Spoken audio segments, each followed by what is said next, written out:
Hey, everybody. This week, Paul and I are going to discuss a current, you could call it a sports figure in the news right now who's got a pretty high profile lawsuit against an insurance company and what that's all about. What do we cover here, Paul?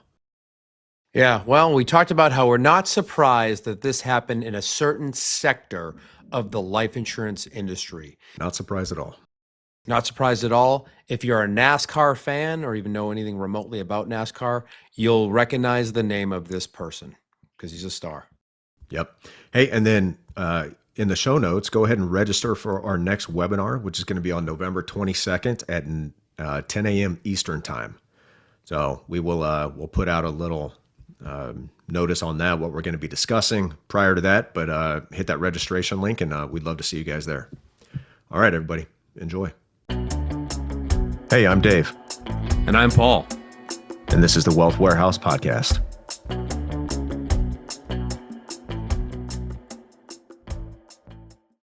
All right, Paul, you're still in the rental, man. When are you leaving? Well, right after this, I'm going to drive to my house. So Really? So we took possession of the house this morning and took delivery of furniture this morning. And we're going to sleep there tonight, albeit on some cheap Walmart mattresses that I had to buy because of the government shutdown, and I can't get my temporary storage household goods delivered to me. So I hear Walmart is completely stocked full because of the shutdown. At least I saw a video of that, so it must be true. Yeah, Well, I mean, I was able to get 4 mattresses, same type. They're like an 8-inch foam. They're actually probably better than the mattress I had as a child, like my entire no doubt adolescence. Like, yeah, and they were $95 a piece they're twins, $95 each. Yeah, I'm pretty sure my dad probably shopped at like a prison thrift shop, like used mattresses, and that's what I slept on as a kid. I'm pretty sure. I remember in Afghanistan, I flew to this the National Police Training Center in Wardak Province, and which was actually at pretty high altitude. It was like 9,000 feet or whatever. We fly in there and then get into these little temporary billets. You know, they're just plywood shacks, right? Everyone knows. B-hut. Yep. Yeah, B-hut. And the mattress, I'm pretty sure, like had protruding springs like sticking out of it in all different directions. So I just put down my mat and was like, well, this is what I got. It's therapeutic. It's like an acupuncture mattress. Yeah, I mean, it Just was really pokes you great. with springs all night long. Slept wonderfully.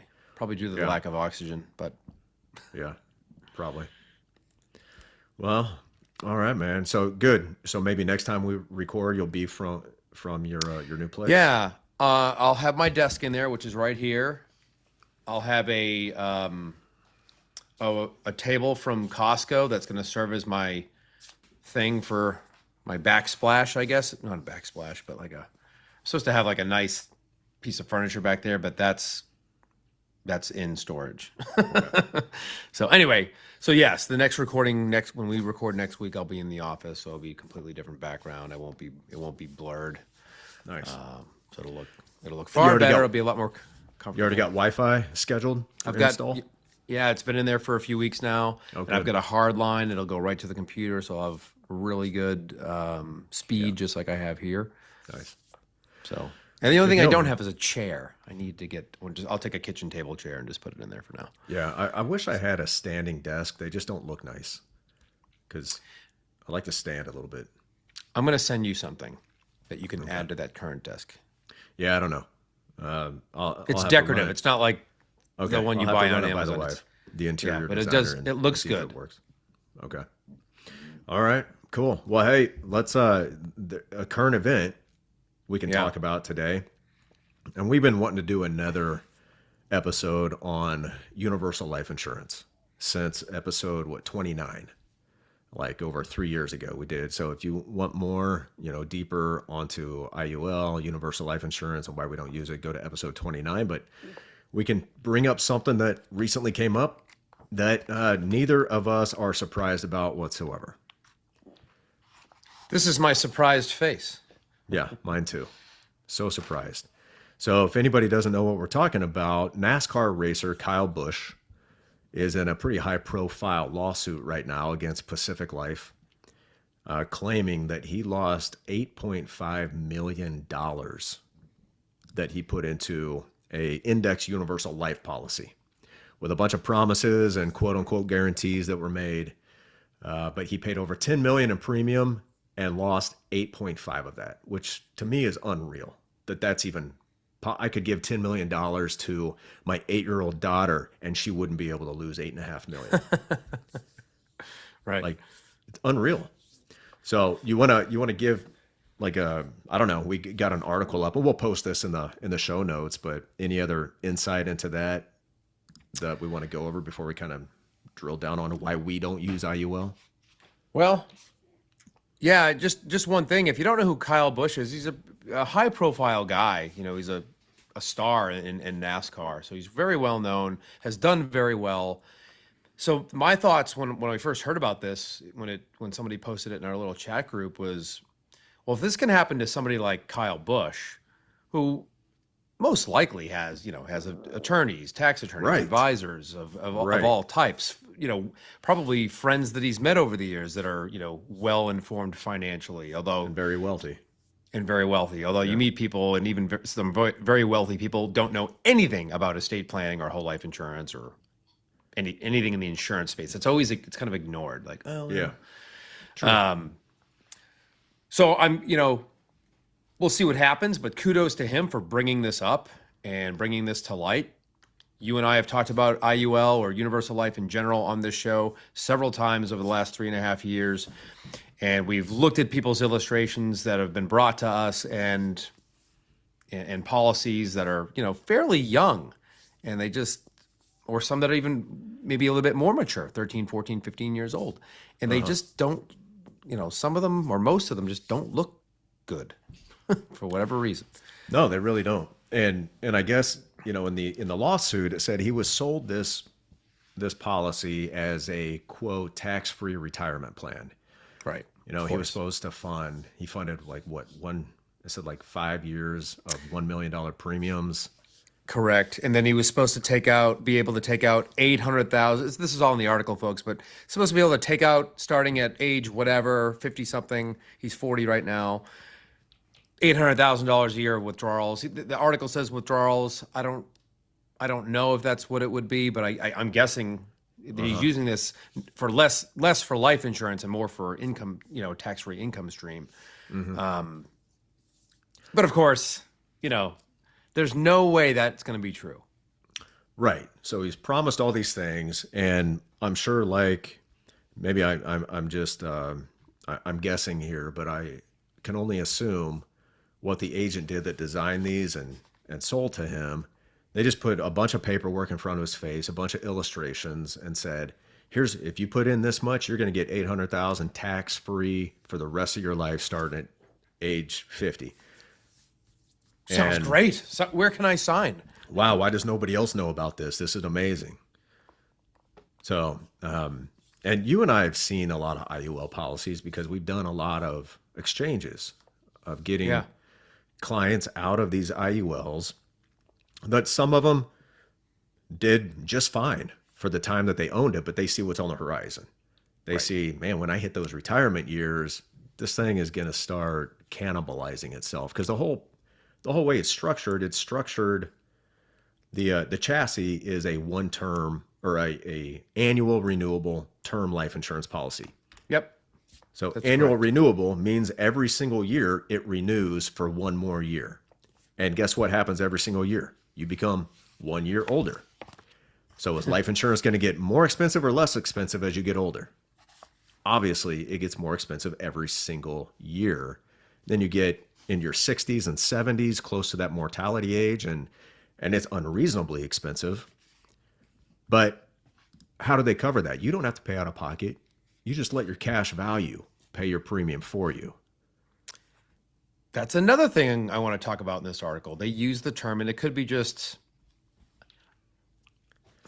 cash value means something different, Dave, doesn't it? To a universal life product, any of them, variable, regular universal, or index universal, than it does to a whole life guy like us and our clients.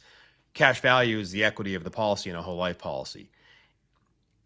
Mm-hmm. You could make the argument, and maybe we're just getting into, the this is a language issue maybe more than anything, but it's really an understanding that people don't have that buy this product, is that your cash value is not related to the future death benefit in an IUL policy.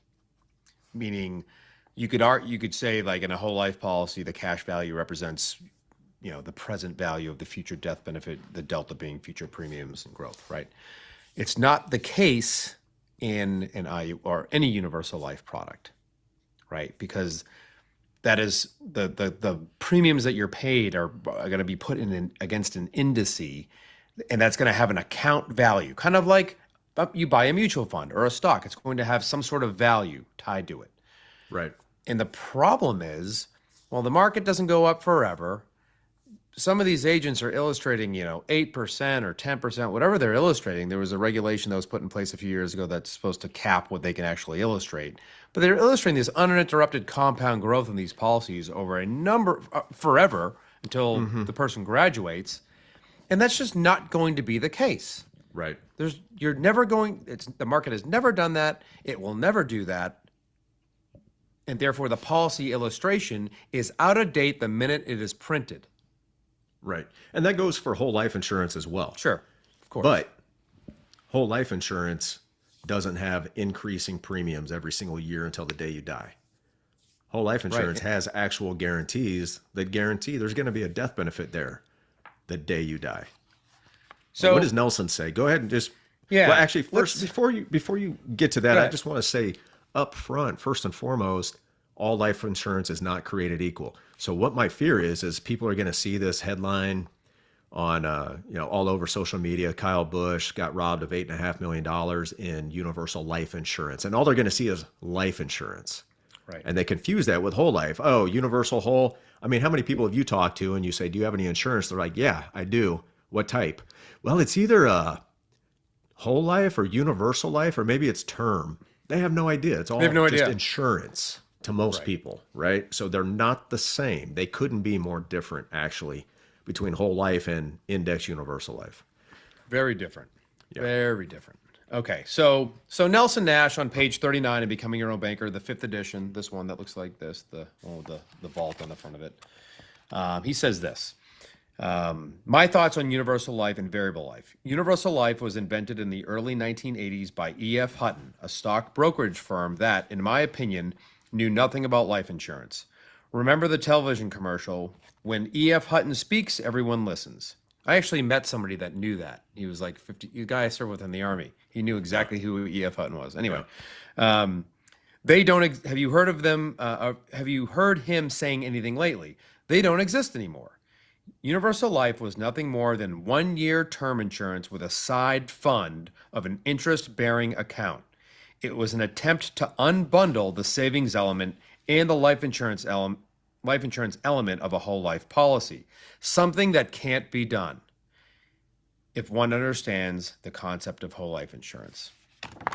Yeah. So, I mean, Nelson goes on in Building Your Warehouse of Wealth. There's a whole the top 10 reasons not to buy indexed universal life on page 75. In the case for IBC, another one that we promote and tell people you should read. Page 93, they answer the question, why shouldn't you use universal life for the purposes of infinite banking? It is, if you've read a book on infinite banking, you'll know right away that index universal life is not the appropriate product to use for the process of banking. I just wish Kyle was a podcast listener, before he got mixed up in this IUL. We could have saved him a whole lot of money. It's funny. You and I have heard horror stories from people who've owned IUL. Some people have found us like a year after they started a policy. Sure. And there's typically that 10-year surrender window where you get penalized big time if you surrender your policy in the first 10 years. Right. Like we've got a shared client and he's like, I'm just going to chalk it up. I made a mistake. I'm going to take my losses and move on instead of trying to ride this thing out for 10 years. I'm going to move it to something better. Got other people who've had policies for 20 years and they did just fine, but they see what's on the horizon. Like I mentioned, and they say, that's not for me. This thing is not going to be there when I need it. And we move it into a whole life policy. I've yet to ever hear a horror story from somebody who had a whole life policy for 20 plus years and has a horror story because they don't have it. No. If you've owned a policy for that long, you've got more cash value than you ever paid in premium. And it's going to continue to, like, your cash value and your death benefit will be there until the day you die. Yeah, and I think the universal life product just violates what insurance is supposed to do. Insurance is supposed to take risk from you, not add to your risk profile, right? It's risk transfer. You're supposed to transfer risk from yourself to the life insurance company. With universal life, unfortunately, you retain the client, right? The owner of the policy retains most of the risk. And I don't want to speak bad about some companies, but they know what's going on. 100%.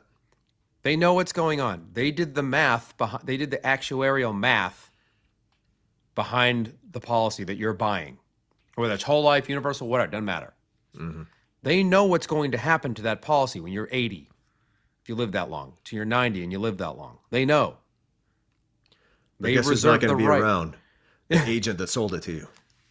Right. They'll be, in fact, the last universal life policy person I spoke to, we did kind of a 1035, his agent had died. Yeah. Died and that or premium, out of the business, whatever. That premium on that policy, too, had already doubled. The cost of, I think the line item was cost of insurance, went from $425 to over, just under 900. And how I old pointed was that out to him. He was 50. How old was he? 56-ish, I think, if I remember correctly. Not super old. Yeah. But I said, look, you bought this when you were 48 or whatever it was, and now that cost of insurance line has more than doubled. Because those internal costs aren't guaranteed. They can change the contract on you. That's another thing about whole life and IUL is with whole life, it's a unilateral contract. The insurance company cannot change that contract. The only person that can make changes to it is you, the owner. That's right. Your premiums are fixed, eventually to comply with MEC rules. They're going to kind of decrease over time in your whole life product with Index Universal Life. Not only is there no non-forfeiture options, which we've covered before, right? But you're going to pay premium one way or another. You're going to strip it away from the cash, the side account to pay the premium. You're going to maybe do a loan and pay it, or a combination of a withdrawal and a loan, or you're going to pay the premium and also pay the increasing premium as it goes up because you're trying to maintain maybe a certain death benefit. Like, hey, I want to have $1 million when I'm 90. Well, that cost of $1 million 1 year renewing term on a 50-year-old is way different than it is when you're 60, 70, 80, or 90 years old. So bottom line, inappropriate product for IBC. Nelson said it in every book. Inappropriate product for life insurance as well. Yeah, we've said it too. Like, I don't know how it can be, how can it be sold or as permanent life insurance? It's kind of like, that's a misleading term. So misleading. It should be sold as, this is 1 year renewing term with a side account, savings or investment component or something. Yeah. That you're never allowed to not pay the premium on, and the premium will get higher on you every single year. They wouldn't sell it. Do you want this? Do you want this product? How's that sound? They wouldn't sell it. It sounds terrible. It's the dumbest thing in the world. Like, we listened to an interview with David McKnight, who wrote the book, The Power of Zero. Yeah. And I think it's a great book. He talks about the life insurance retirement plan. He calls it a LIRP. He doesn't talk like tax-free retirement income so much. He calls it a life insurance retirement plan. And so I get contacted by people sometimes. They're like, I would like a LIRP. Do you do LIRPs? I'm like, okay, I know you heard about that in The Power of Zero. Yep. David McKnight, he kind of coined that phrase. And it's no different than what we show with whole life insurance. Like, when you retire, yeah, you can pull off some income. Your dividends will be, if they pay out, they'll be nice and big. You'll have access to the tax-free access to the growth of the policy. So there's a lot of that, and it's a great volatility buffer in retirement. But David McKnight even said in an interview, when he was pressed far enough, he admitted this product is not designed for life insurance. It's not. It's not designed to have life insurance when you're 85 years old. It's not. And I got a guy on YouTube that I was arguing with a couple of years ago to admit that. I was like, well, what if I want to leave? I think I asked him, well, what if I want to leave a large tax-free, income tax-free legacy to the next generation? He's like, well, it's not designed for that. And I was like, what do I need this thing for? Yeah. And, and David, I recommend that book to people, The Power of Zero, read it, but replace IUL with whole life. Right. The vehicles should be whole life. Just take IUL out of the picture altogether because it's not designed for life insurance. There's no guarantees it'll be there when you need it. Right. In that same interview, he, I think he was pressed on, well, how much more internal rate of return am I actually going to get on this product? And he was like, maybe 1% is, I think, what I remember hearing. Yeah, right. Over a well-designed whole life insurance policy. Maybe 1%. You're going to take all that extra risk for 1% gain? Are you serious? Yeah. I'll make up the 1% somewhere else outside the policy doing some sort of investment or something. Right, because we don't care about the rate of return of our policy. We're getting multiple rates of return outside of our policy by leveraging the banking function in our own lives. Exactly right. Talking to the internal rate of return of a dividend-paying whole life policy is all you need to know, folks, is it's going to outperform a comparative savings account at your bank over its lifetime. Sure. Big time. So, I mean, I'm having this talk with my son, Jack. He's 18. He's got a good amount of cash saved up, and he wants to upgrade his car to a truck, which it is an upgrade going from a car to a truck. But he's got an Audi. He's going to go buy an American piece of crap. Man. It's still an upgrade going to a truck. That's a man's vehicle.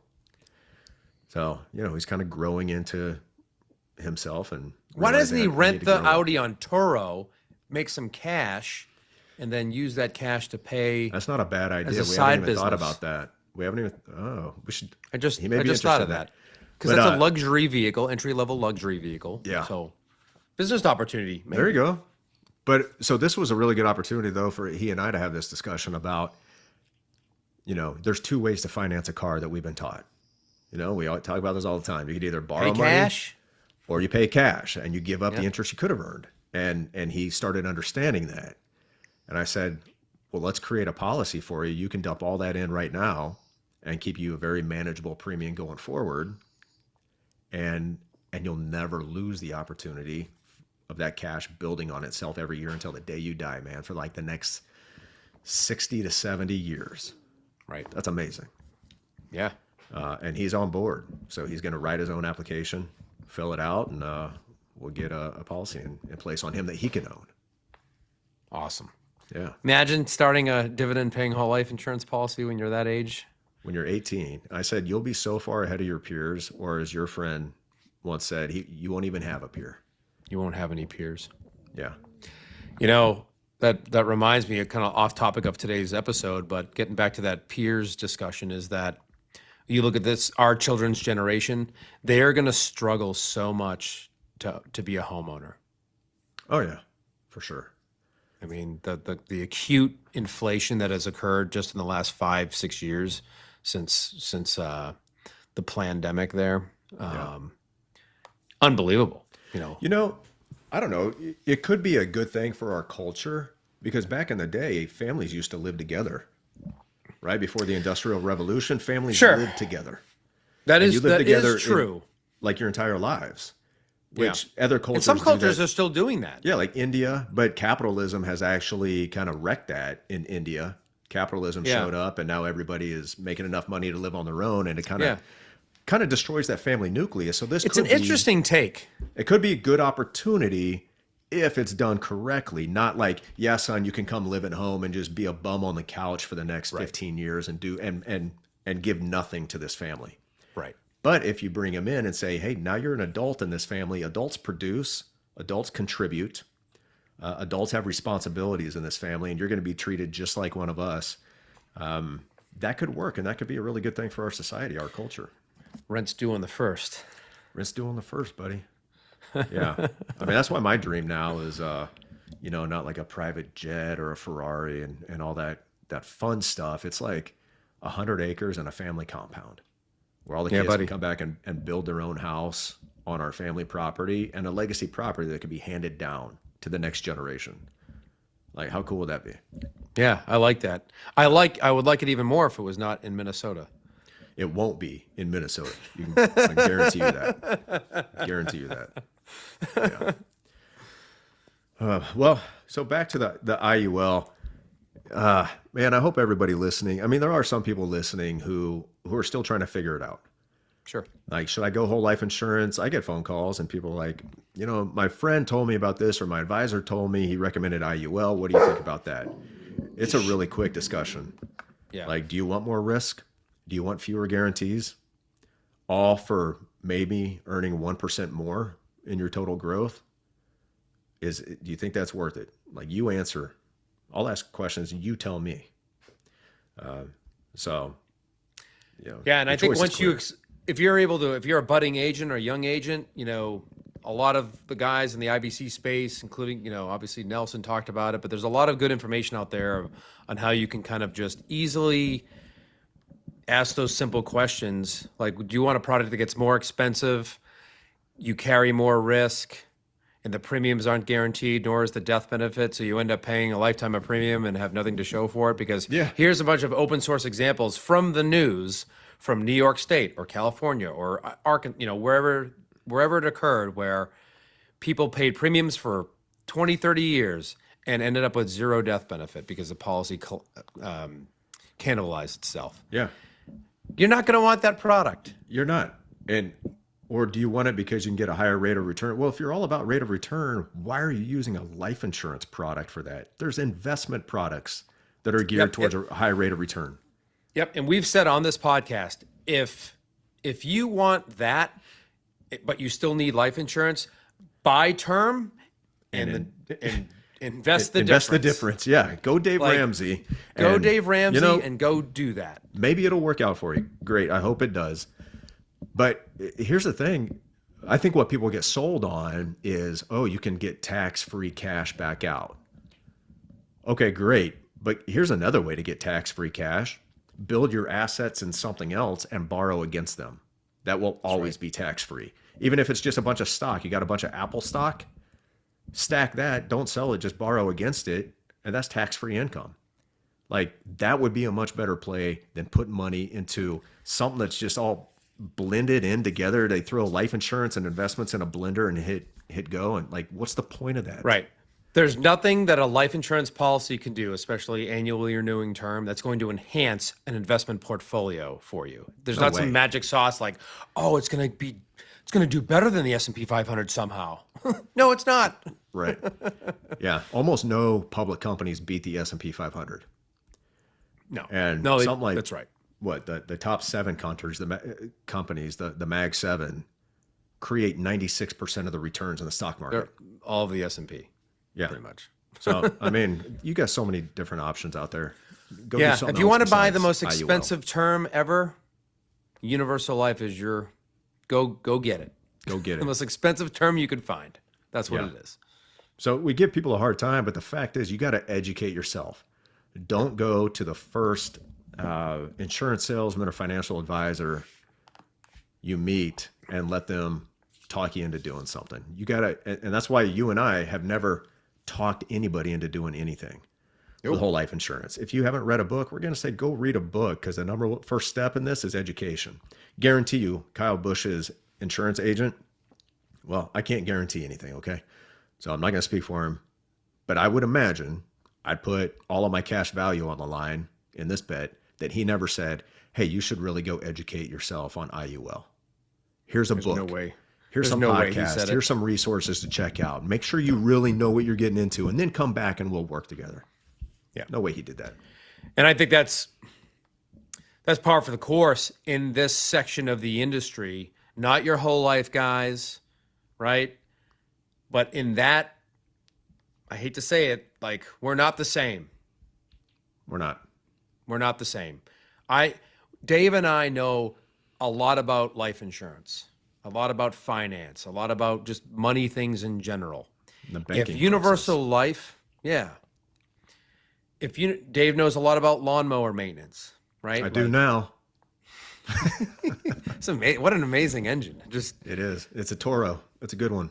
Yeah. I mean, it ran with literally no oil in it. No oil. Bone dry. Why do they even say add oil? What's the point? It runs without it. Yeah. I did hear it a little bit. I was like, man. Yeah, you got a good ear for those things. I do. Anyway. You barely heard it over your tinnitus, the ringing in your ears. I can't remember what the hell I was going to say. I don't know. Sorry. We're not the same, is what you were saying. Yeah, we're not. Yeah, I can't remember what the heck I was going to say. But, we know a lot about this product. Yep. And all of these products. We don't personally own, nor have we ever personally sold Universal Life. Never. And there's got to be a good reason for it. There has to be, right? And it's not to say that anybody who sells Universal Life is a bad person. I just think they're misguided. Some of them are bad people, but some people who sell whole life insurance could be bad people. Absolutely. Especially if they're churning. I mean, all these other agents at this one, big company that likes to steal clients and say, you should roll that whole life policy into a new whole life policy. Like, dumbest thing I ever heard. But so there are some, and they're taught to do that. So for sure. But there are I know good people who go towards IUL. They can't give you a very good reason why. They really can't. On why it's better than whole life, other than you can get a higher rate of return. Okay, but compared to what? What kind of risk? Compared to where? Yeah, how much risk? The risk question always should be on our minds, folks. Yeah. I want with insurance. Like, I want to know if I crash my car, something crashes into me, that USAA in this case is going to pay out that collision payment to me so I can get the car fixed or replaced. Hey, why hasn't IUL kind of gone over to IAL, indexed auto insurance? IAI. Why not? Like, what if you tried to sell somebody auto insurance and be like, look, you can actually get a rate of return, but I mean, if you crash your car, depending on when that happens, you may not be covered. Right. What do you think about this? We'll mix auto insurance and investing. How's that work? How's that any different than mixing life insurance with investing? It makes no sense. You're mixing something that's the most important thing you have, which is life insurance. The only thing that's guaranteed to pay out someday because you're guaranteed to die. Why would you mix that with investing? Why not mix your home insurance with investing? Let's create a product like that and sell it to the masses. It's kind of like putting an elevator in an outhouse. Don't belong. And if you don't know what, I'm going to ask, do you know what movie that's from? No. That's a direct quote. Anyway, if chime in the comments, folks, if you know which movie, I'll reveal it if I remember to next, or if you text me or something, I'll answer it. But sounds like a Rodney Dangerfield movie. It's the best movie in 1989 with Patrick Swayze.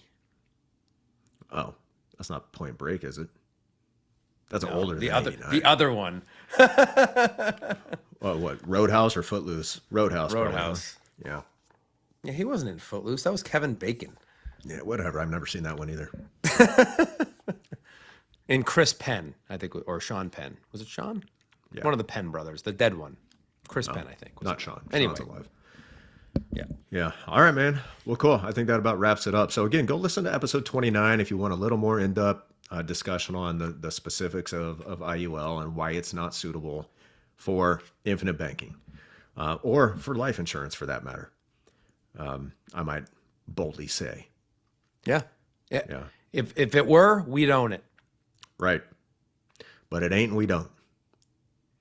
Yeah. So there you go. There's no chance. There's not a chance Yeah. I'd ever own it or sell No. it. I think it's unethical for me. It would be unethical for me to sell that product, actually. Based on what you know, it's absolutely unethical for you to sell it. Yep. Yeah. So, all right, good point. Well, hey, everybody, hope you enjoyed.